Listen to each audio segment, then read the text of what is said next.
Je souffre très mal. La femme, elle n'est jamais rassasiée. Parce qu'à chaque fois, même quand elle sort de la maison, elle va au travail, alors qu'elle n'était pas là même, elle a laissé ses enfants ici. Il est fini comme ça, elle est partie. Le soir, quand elle est venue encore ici dedans. Tu as fini de grès. Les grès chaque jour, ma coach. Chaque heure, la femme là, elle demande seulement. Coucou mes Mathieu de Love, j'espère que vous allez bien, j'espère que la famille se porte bien de votre côté. Bienvenue dans cette nouvelle vidéo de la Cour des Grands, comme vous connaissez tous. On va regarder une vidéo ensemble. À la fin de la vidéo, vous allez me dire ce que vous en pensez dans la barre des commentaires. Moi également, je vais vous donner mon avis à la fin de cette vidéo. Mais avant de regarder, likez d'abord les gars. Faites comme ça. Et partagez si ce n'est pas encore fait. Allô? Oui. Écoutez très bien cette bonjour, histoire ma les amis. Écoutez très bien. Ma coach, moi, c'est M. Sidibé. Actuellement, il a 10 ans. S'il te plaît, éloigne-toi de ton enfant là. Il n'y a pas du bruit. C'est ça. C'est pas ma fille, c'est la fille de la femme que je suis avec elle. Mais il faut t'éloigner un peu parce qu'elle fait du bruit, donc ça dérange. Ok, je m'éloigne. Oui. Ok,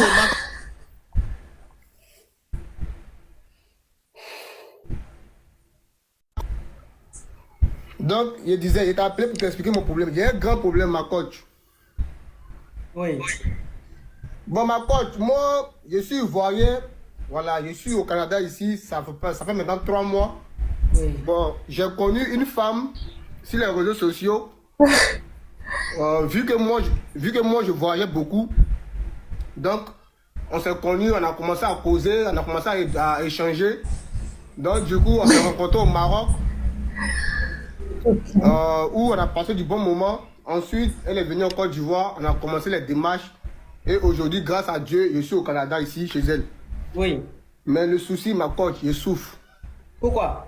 Je souffre très mal. La femme, elle n'est jamais rassasiée. Parce qu'à chaque fois, même quand elle sort de la maison, elle va au travail, alors qu'elle n'était pas là même, elle a laissé ses enfants ici. Il est fini comme ça, elle est partie. Le soir, quand elle est venue encore ici dedans. Tu as fini de grès. Les grès chaque jour, ma coach. Chaque heure, la femme là, elle demande seulement. Maintenant, tu es arrivé au Canada là-bas, ça fait combien de mois? Et si tu as 3 mois ici, là, 3 mois ici, au Canada, ici, elle. Oui. Chaque jour, ma coach, elle veut pas que je travaille. Pourtant, moi, mes parents comptent sur moi. Elle veut pas que je travaille. Elle veut que je reste à la maison avec ses enfants. Aïe. Ah, ma coach, c'est ça que là, il ne sait pas ce qu'on a fait. Il n'y a pas les papiers aussi pour dire, ah, elle est sortie pour aller. Je ne connais personne ici aussi.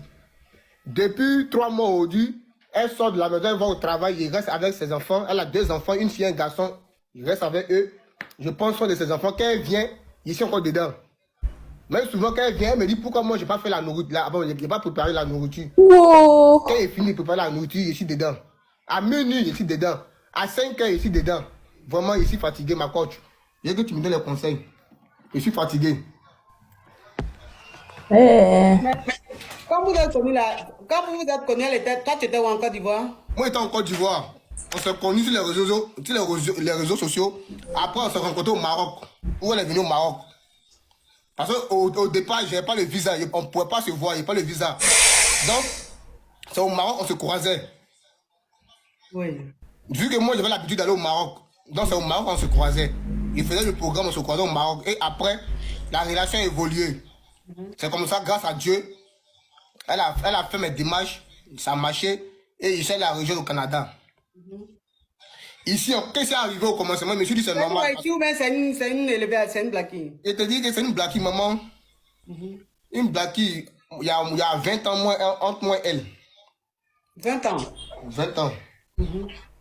Vraiment, je suis fatigué. Donc, ça veut dire que vous êtes vu au Maroc combien de fois avant qu'elle fasse les papiers? Elle allait te marier ou bien elle a fait... Comment elle a fait pour te faire partir au Canada? En tout cas, elle a contacté un monsieur qui m'a fait partir en tant qu'étudiant. Ah, d'accord. Voilà. Tu es parti par un circuit, quoi. Voilà, par exemple, voilà, effectivement, c'est ça. On s'est croisé au Maroc plus de 5 fois. Ok. Ok. Donc, c'est dit qu'aujourd'hui, tu es au Canada, ça fait 3... Mais tu étais dans quel quartier? Ah, ma coach, et c'est moi le son même. Il s'est parlé d'une réalité ici, ma coach. J'ai dit à Abidjan, là-bas, tu étais dans quel quartier? J'étais dans Yopougon, ici à Yopougon. Ah, tu es un enfant de Yopougon. Yopougon, quel quartier, ça? Ici à Yopougon, Kouté. Où t'es? On parle de Yougou. Avant le Yougou, je pensais que j'ai gagné ma femme de ma vie. pour changer ma vie, mais c'est qu'ils sont de vivre, ils ne peuvent pas supporter. Ils pouvaient retenir de mon côté la maman. Ils ne sont pas, quartier où je suis ici, là, ils ne connaissent pas le nom. Elle m'a pris à l'aéroport. Quand elle m'a pris à l'aéroport du Canada, elle m'a pris directement en voiture, elle allait directement chez elle. On a duré en route comme ça, je n'ai même pas calculé. Il était content, il a remarqué. Ici, je suis bloqué.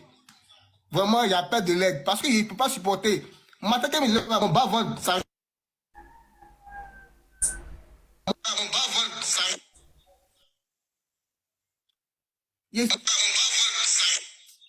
Comment j'ai reçu à peine? Tu as reçu appel. J'ai reçu à peine, attends. Tu as reçu appel. Oui, là c'est bon, oui. C'est bon, ok. Elle m'a appelé comme ça, ma coach. Ah, c'est elle qui t'appelle là? Oui, c'est elle qui m'appelle comme ça, ma coach. Ma coach, il a coupé ma coach. Parce que je ne sais pas si elle regarde le direct, il a coupé ma coach. Oh Seigneur. Oh. Eh, vraiment. Peut-être qu'elle est en train d'écouter, parce que de toute façon, elle a appelé là. Eh, Yako. Maman.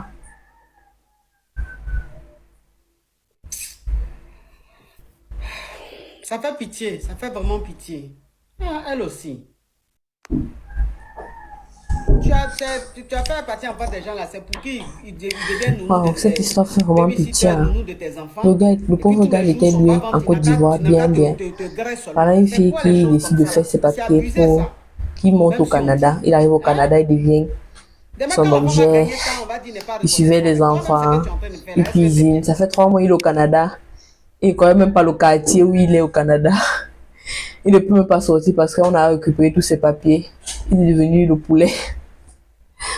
Waouh. Aïe. La femme là aussi. Elle ne laisse pas le gars travailler, rien. Mais c'est compliqué, hein. Et apparemment, elle était dans le direct. Dès qu'elle a vu comment le gars était entré et tout raconté là, elle a commencé à appeler le gars. Au point où il a seulement fui. Hey, c'est qu'elle vit ça. C'est pas facile pour lui. Hein. C'est pour ça que je dis toujours, si quelqu'un veut quitter de son pays pour un autre pays, il sera sûr de quitter de ses propres mains. Il garde ses papiers à lui-même. Les choses que je vais t'amener, ton grand frère va venir te chercher. Trop de tracasseries là, ça finit toujours que donne-moi tes papiers, donne-moi ton passeport. Tu commences à devenir le chien de la personne. Donc, il faut être très regardant dans ça. Même ton propre frère peut récupérer ton passeport, ta propre soeur peut récupérer ton passeport, tes papiers, pour te faire du chantage et tout. Donc, là, c'est le cas d'une fille qu'il a rencontrée, mais ça pouvait être un ami, ça pouvait être, je sais pas. Aïe, là, c'est l'utilisation gratuite. Dans tous les cas, dites-moi ce que vous en pensez dans la barre des commentaires. N'oubliez pas de faire ceci avant d'écouter la vidéo et de vous abonner si ce n'est pas encore fait. À plus.